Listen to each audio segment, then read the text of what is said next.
আসলে আমাদের লাইফে শুরুর দিকে আহ, আমাদের অনেক মানুষের সাথে পরিচয় হয় আমাদের হাই স্কুলের লাইফে অথবা কলেজ বা ইউনিভার্সিটি, যেটাই বলি না কেন। এবং আমাদের অনেক ফ্রেন্ডস থাকে ওই টাইমে। এবং তারা এক একজন এক এক রকম হয়। এবং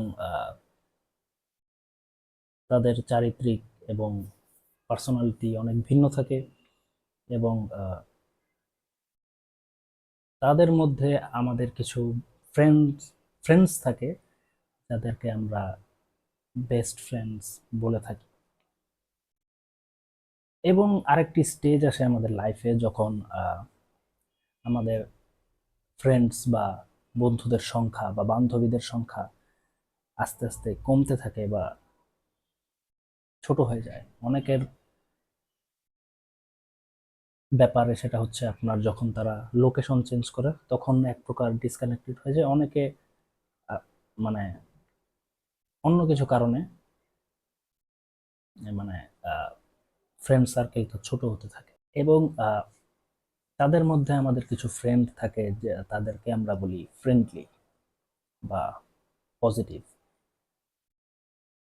এবং কিছু থাকে যাদেরকে আমরা ফ্রেন্ড বলি না, তাদেরকে আমরা বলি ইগো ম্যানিয়াক, অথবা ফুল অফ ইগো। এটা তাদের আহ, বংশগত হেরিটেজ অথবা বা যেই সোসাইটিতে সে বড় হয়েছে, যেই ইনভায়রনমেন্টে সে বড় হয়েছে বাবা মার কাছ থেকে বা পূর্বপুরুষদের কাছ থেকে পাওয়া। তো আমরা একটা সময় তাদেরকেও ফ্রেন্ড বানাই এবং ফ্রেন্ড বানানোর পরে ধীরে ধীরে আমরা রিয়েলাইজ করি যে এই পার্সনটা, সে তো আমাকে সিরিয়াসলি নিচ্ছে না, বা সে তার যত মানে নেগেটিভ ফ্যাক্ট যে মাথার মধ্যে জায়গা দিয়েছে সেটাকে সে প্রায়োরিটি বেশি দেয়। এবং আমরা একটা সময় গিয়ে বুঝতে পারি যে যে এর সাথে আর চলা যাবে না। এর অ্যাটিটিউড, এর আহ, কথাবার্তা, কাজকর্ম কোনোটাই মানে ভালো না। এবং তার দ্বারা আমার কোনো উপকার হবে না, তার দ্বারা আমার উল্টো আরো ক্ষতি হবে। তো এইরকম পার্সন বা এরকম ব্যক্তি আমাদের কিন্তু জাস্ট ওই স্কুল লাইফে না, বাহিরে আমরা আমাদের সমাজে দেখতে পাই। এবং এরা তাদেরকে অনেক হায়ার লেভেলের পার্সন মনে করে। আহ, কিন্তু আসলে এরা নাথিং গুড। এবং এদের সবচেয়ে মানে কমন যেই যেই জিনিসটা এদের থাকে সেটা হচ্ছে যে আপনার ভালো সময়ে আপনি এদেরকে কাছে পাবেন, এবং আপনার খারাপ সময়ে এদেরকে কিন্তু তেমন একটা পাবেন না। এবং এরা নিজেকে অনেক ব্যস্ত দেখাবে।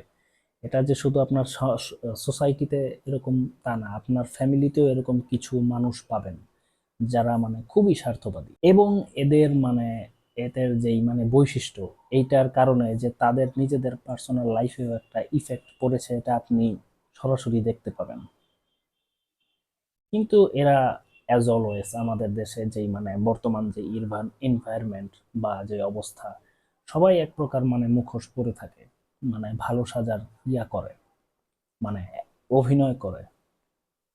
আহ, তো কিছুদিন আগে আমিও এরকম কিছু মানুষদের বলা যেতে পারে এক প্রকার রিভিজিট করা হয়েছে। কিভাবে আমি বলি, দেখা গেছে যে 5 বছর আগে, 4 বছর আগে তাদেরকে সাথে পুরোপুরি ডিসকানেক্টেড, এবং তারা আবার আমাকে উল্টো রিপ্লাই দিচ্ছে যে কি খবর, কি ব্যাপার, আশয় বিষয়। আসলে আমার কথা এখন আমি যদি বলি, আমার এখন হিউজ পরিমাণে ফ্রেন্ডস আছে, হিউজ পরিমাণে আমার সোশিয়াল অ্যাক্টিভিটি আমার আছে। আহ, আমি এক প্রকার ইন্ট্রোভার্ট হলেও আমি যখন কোনো জায়গায় ভিজিট করি বা কোনো জায়গায় আমার যেই ফ্রেন্ড সার্কেল আছে, আমার কিন্তু এন্টারটেনমেন্টের কোনো কমতি হয় না আমার লাইফে। এবং আমি অতটাই ফ্রেন্ড সার্কেল রাখি যতটা আমার মেন্টাল হেলথকে কোনো বাজে ইফেক্ট না করে।